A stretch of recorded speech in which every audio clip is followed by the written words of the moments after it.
Je pense que vous êtes de nouveau tous au courant. Diddy Stone a de nouveau fait une sortie. Maintenant, nous avons l'habitude, hein. Et elle a de nouveau tiré à balles réelles sur son père. En tout cas, elle lui a pas fait de quartier. Et par la même occasion, ben, cette fois-ci, elle a taclé sévèrement Cindy Lecœur, qui est officiellement la petite amie, la compagne de son père, en l'insultant de rat. J'ai déjà fait une vidéo sur Diddy Stone qui a fait beaucoup de mitigés et c'est tout à fait normal. Nous ne sommes pas obligés d'avoir tous les mêmes opinions. C'est parfaitement compréhensible. Chacun a son espérance de vie, ses paradigmes, sa perception de la situation. Et pour revenir en gros à ce que j'avais plus ou moins dit, je ne me rappelle plus dans cette vidéo, bah moi je comprends tout à fait la souffrance de Diddy Stone, je fais preuve de beaucoup d'empathie à son égard, car pour toute petite fille noire ou africaine ayant grandi avec un père qui est soit polygame, soit il a plein de deuxième bureau, et a vu sa mère au proie à la dépression, au désespoir, à la mauvaise estime d'elle-même, à la souffrance, peut-être parfois même à la maladie, parce qu'il ne faut pas croire, souvent, ils ne se protègent pas, donc ils te ramènent tout un tas de conneries, à l'humiliation en plus publique, parce que lui, il est public, il est connu dans le monde entier. C'est extrêmement difficile de grandir et de se construire en tant que femme dans un contexte comme ça. Visiblement, elle a joui d'amour et de soutien inconditionnel du côté autant de Kofi que de sa mère, car elle a brillamment réussi.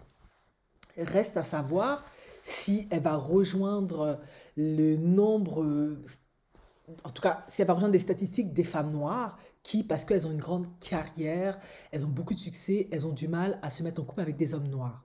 Mais ça, je ferai une vidéo peut-être un peu plus spécifique là-dessus, bien que ça revient toujours un peu à ce que je dis. Difficile de trouver l'amour auprès d'un homme noir et de se sentir suffisamment en confiance, en sécurité, lorsque tu as vu ton père infidèle constamment trahir ta mère, la tromper. En tout cas, les vœux du mariage pour Kofi, c'est loupé. Et pouvons-nous réellement lui en vouloir à 100%? Pas vraiment, parce que je suis très lucide là-dessus, je ne vais pas faire preuve d'hypocrisie. Kofi, ça reste un homme africain. Voilà, la polygamie, ça fait partie de la culture. Il a droit à plusieurs femmes, c'est accepté, toléré pour certains, décrié pour d'autres, mais c'est un fait. Donc, si on fait preuve d'objectivité, il est dans sa logique, en fait. Maintenant, en Occident, effectivement, hein, des lois ont été promulguées, du coup, on n'a droit qu'à une seule femme. Mais Kofi reste un homme africain. Malheureusement, avec toutes les conséquences que ça peut occasionner lorsqu'il prend une autre femme. Maintenant, Cindy Lecœur.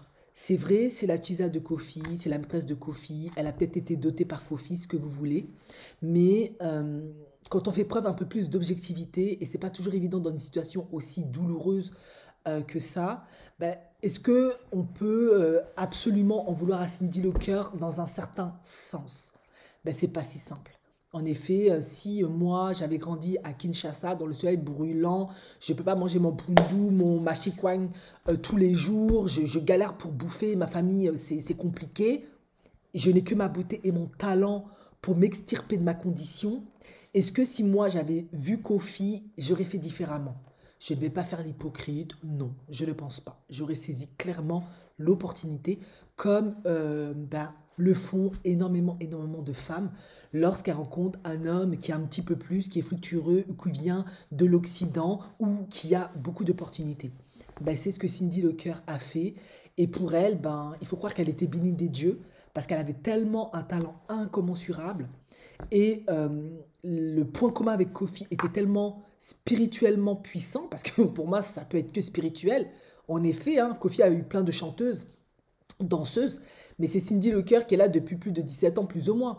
C'est que elle, le talent que Dieu lui a donné, sa voix, était tel que ça a fait match avec Kofi, quoi. En fait, c'est son âme sœur spirituelle, on va dire, au niveau du talent, on va dire ça comme ça. Et c'est pour ça il l'a gardé tout simplement. Et en effet, Kofi, on peut lui reprocher tout ce que l'on veut, mais s'il a bien un mérite, c'est qu'il a une voix divine, il a un talent incommensurable.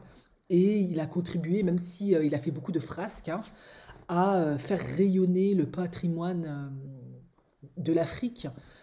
Autant de son pays, hein, pas de souci, mais aussi de l'Afrique. C'est vrai que Koffi Olomide, au même titre qu'un Youssou N'Dour, qu'un Ali Farka Touré, voilà, tous ces artistes-là, a beaucoup contribué à la culture africaine. Certes, c'est pas le business, mais il a beaucoup contribué. On peut lui laisser ça. Après, au niveau de la vie privée, voilà, c'est un faiseur de baby mama. Ça, pour le coup, je vais pas lui laisser. Et moi, ça me fait pas plaisir. Mais comme je vous l'ai déjà dit, dans la culture africaine, bah, il y a la polygamie. Tant que ça, ce sera toléré, accepté, justifié, on ne pourra pas vraiment faire autrement. Et dans le cas de Cindy Lecœur, bah, elle a juste sauté sur bah, un droit culturel bah, qui était là. Pour certains, c'est une chisa, mais bah, pour d'autres, c'est la deuxième femme, c'est le deuxième bureau. Chez nous, c'est comme ça. Et puis voilà, difficile à combattre. Après, effectivement, on pourrait très bien se dire, oui, mais une fois qu'elle a eu le succès et la notoriété, elle aurait pu quitter Kofi et faire sa propre carrière. Honnêtement, on va pas se mentir. Je ne dis pas que ce n'est pas possible, mais je crois que elle a fait un meilleur calcul en restant collée à Kofi. Je ne dis pas qu'elle n'a pas de talent, qu'elle n'est pas assez jolie, que ça n'aurait pas explosé, mais moi je pense honnêtement que qu'elle n'aurait pas eu la même notoriété si elle avait agi seule. Je parle ben, de ce que moi je vois jusqu'à aujourd'hui, parce que moi j'ai quand même grandi entouré de beaucoup de Quinois et de Brassavillois qui ont le mérite, en tout cas, de partager leur culture. Hein. À ce niveau-là, ils sont absolument pas avares. Ils t'ouvrent à leur culture. Ils sont très fiers de leur culture. Et du coup, moi, je n'ai jamais connu. Après, je dis pas que je connais à 100%. c'est- Excusez-moi, hein, mais je n'ai pas connu d'artiste quinoise ou brassavilloise qui a explosé au même titre que un JB Mpiana, un Kofi, un Wazekwa, un Fali Poupa. Voilà, c'est ce que je veux dire par là. S'il y a des femmes, ben moi je ne les connais pas. Par contre, du côté des Ivoiriens, je connais. Du côté ben, des Maliens de chez moi, je connais Oumou Sangaré, Ami Koïta, voilà.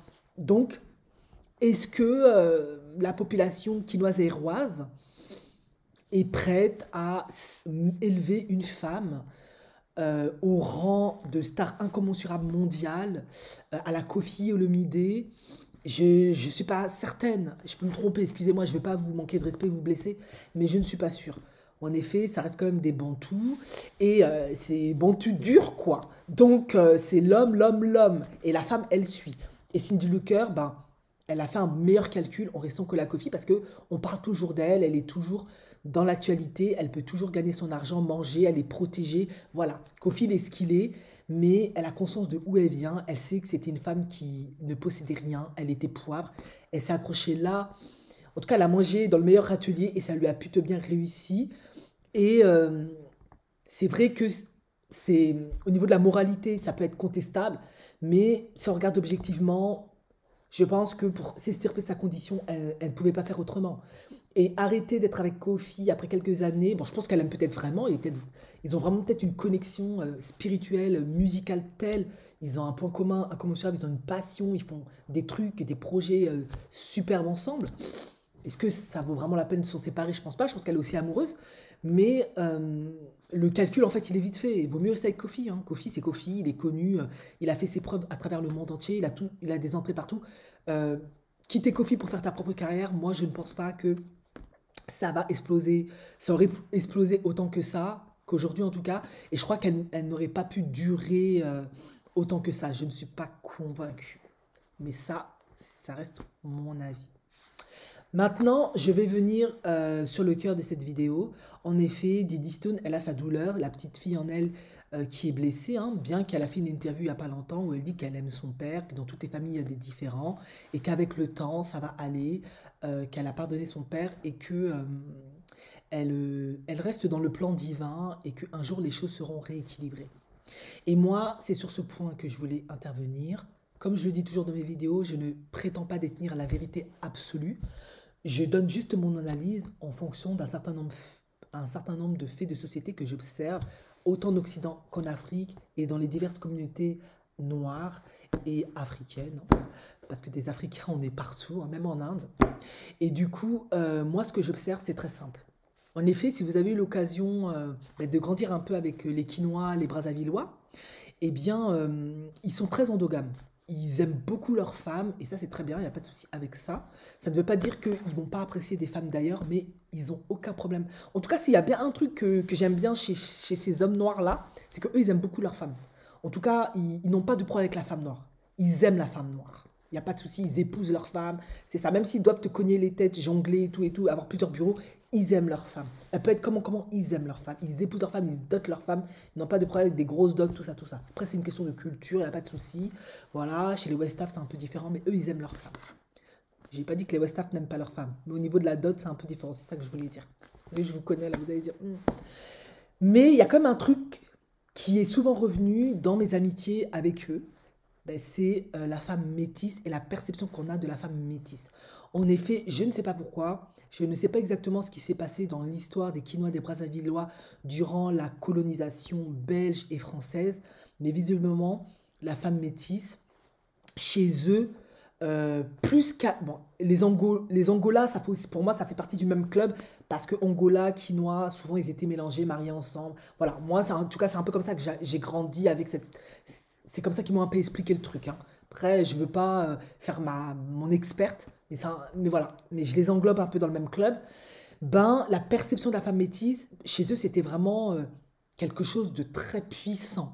En tout cas, chez les Westaf, moi, j'avais jamais vu ça. Chez les Ivoiriens, je n'avais pas vu ça. Chez les Camerounais, je n'avais pas vu ça comme ça, etc. Chez les Gabonais, non plus. Oui, il y avait ça, mais c'était pas à un tel degré, en fait.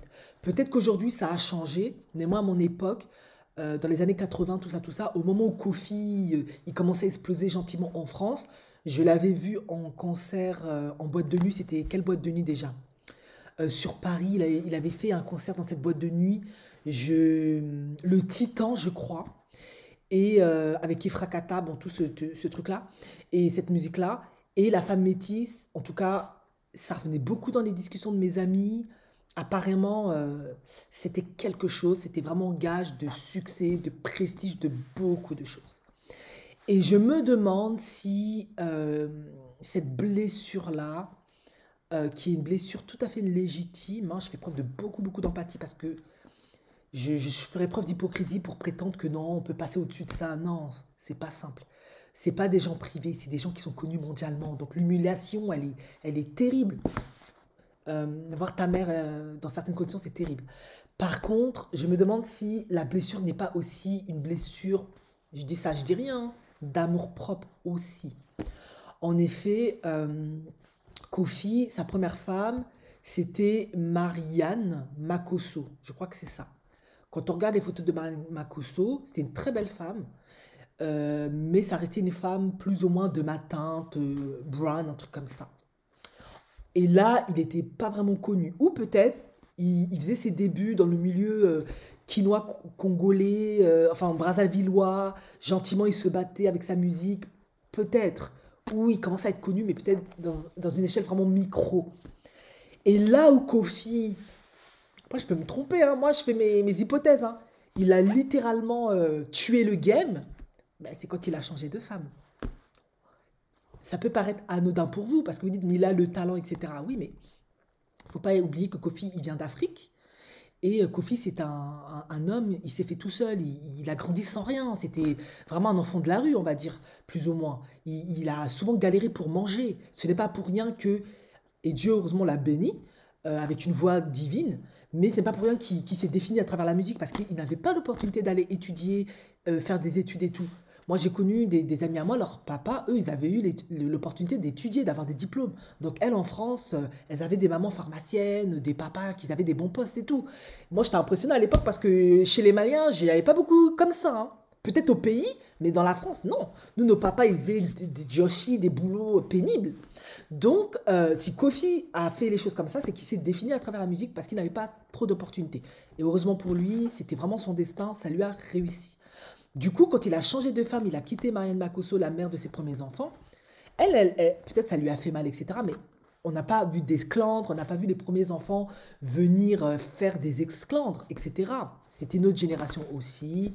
Peut-être que leur maman, voilà, elle a plus accepté facilement, je ne sais pas. Elle n'est pas aussi restée aussi longtemps. Il y a plein de paramètres qui rentrent en compte.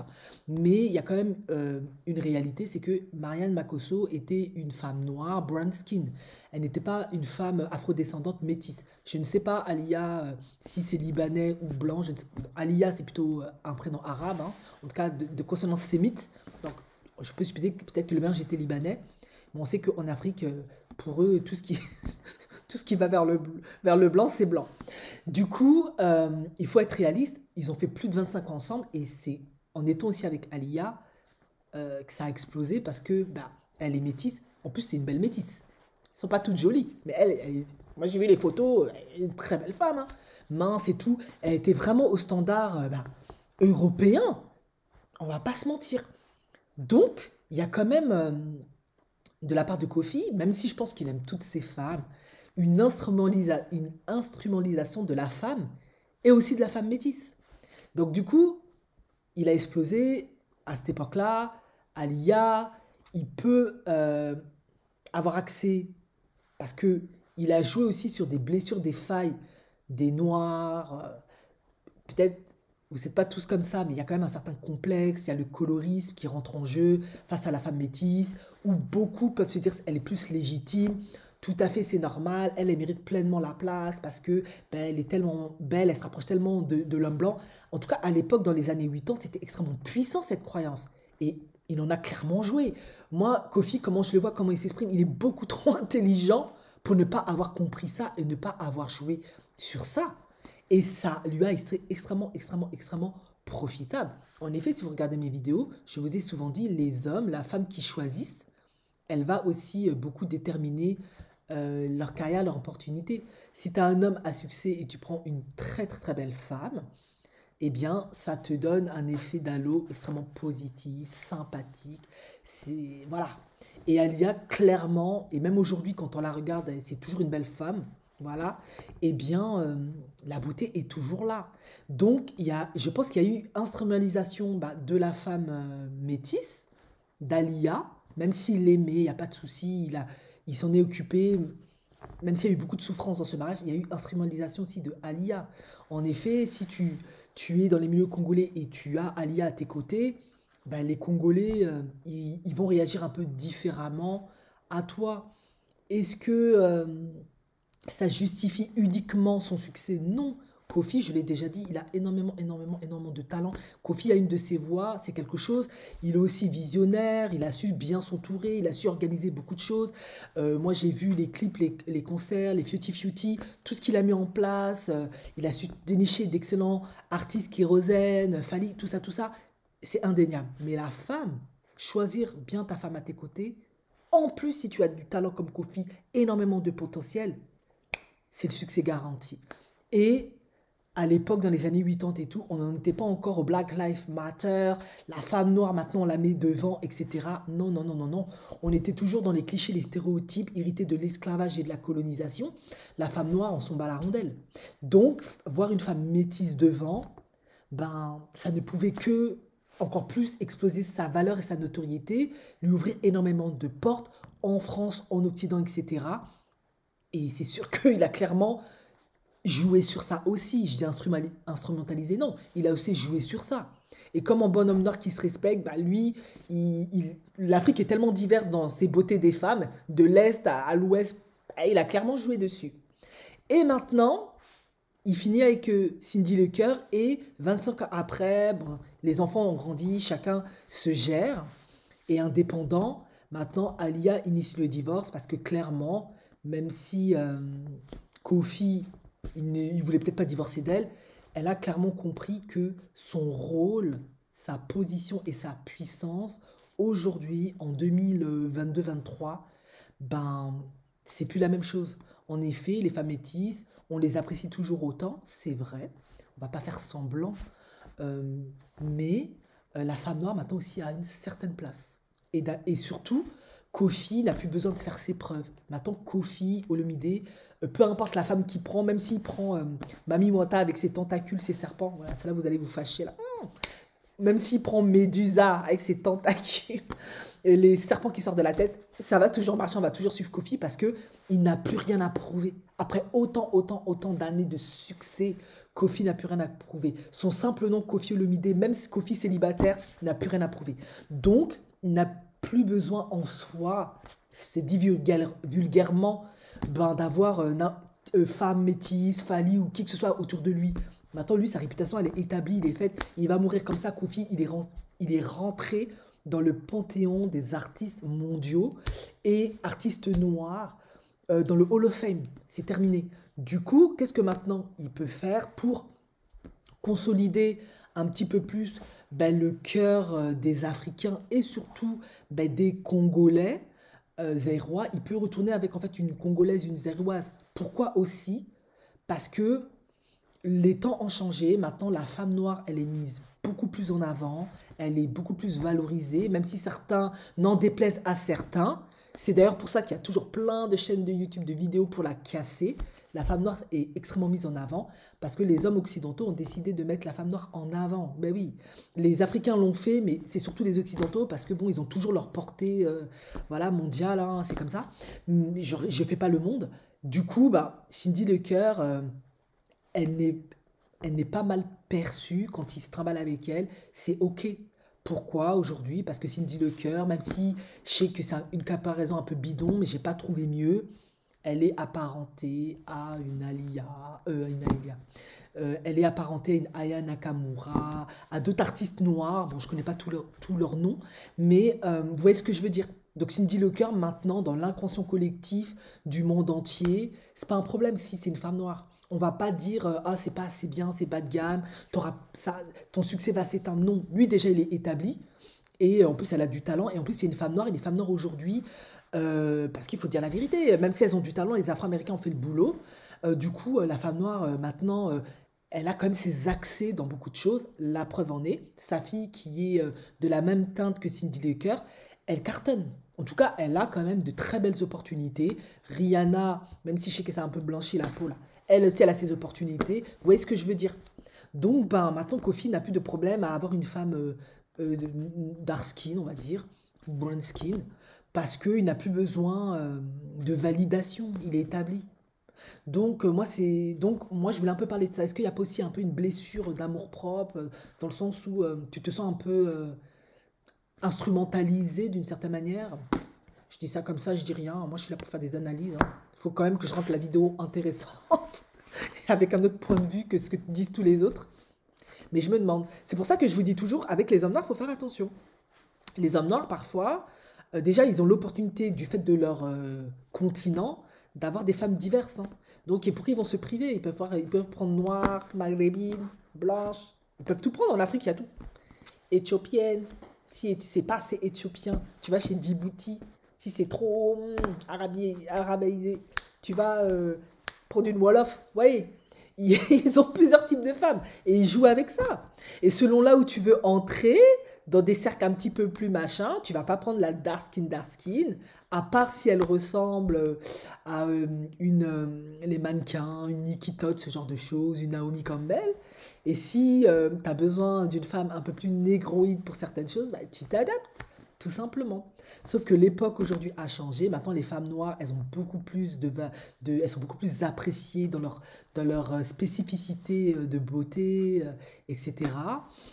Et du coup, bah, il n'a plus besoin en fait de la femme métisse en fait. Du coup, la question c'est est-ce que sa véritable préférence n'était pas déjà la femme noire? Je ne dis pas qu'il n'a pas aimé toutes ces femmes, mais il a quand même commencé avec une femme noire, brown skin, et puis il finit avec la même chose. Donc c'est pour ça que moi je me demande s'il n'y a pas eu quand même une instrumentalisation d'Alia, même si je pense qu'il a quand même aimé Alia. Je ne vais pas dire qu'il a respecté, parce que je suis sûr que Diddy Stone ne vous dit pas les trois quarts des dingueries qu'il a fait à sa mère. Je pense qu'elle préserve énormément de choses, vous ne savez pas tout, mais ça a dû être terrible. Mais je pense qu'il y a quand même eu, allez, une légère, peut-être instrumentalisation de la femme métisse. Gentiment. C'est pour ça que je dis que les femmes métisses, oui, beaucoup, si vous n'êtes pas dans ce cas de figure, ne vous sentez pas au fossé, les envies ou... Mais en fait, moi, je trouve que elles sont quand même assez instrumentalisées, en fait. Comme je l'ai dit, c'est une minorité dans une majorité. C'est rare, donc ça peut paraître beaucoup plus... elles peuvent jouir, soi-disant, de beaucoup plus d'opportunités, mais il y a quand même beaucoup d'instrumentalisation, beaucoup de voilà, on fétichise aussi ces femmes-là. Et je me demande s'il n'y a pas eu instrumentalisation d'Alia. Voilà. Bon voilà, j'ai fait mon analyse. Vous aimez pas, ce n'est pas grave. J'ai fait ma petite vidéo et je vous laisse. Ciao.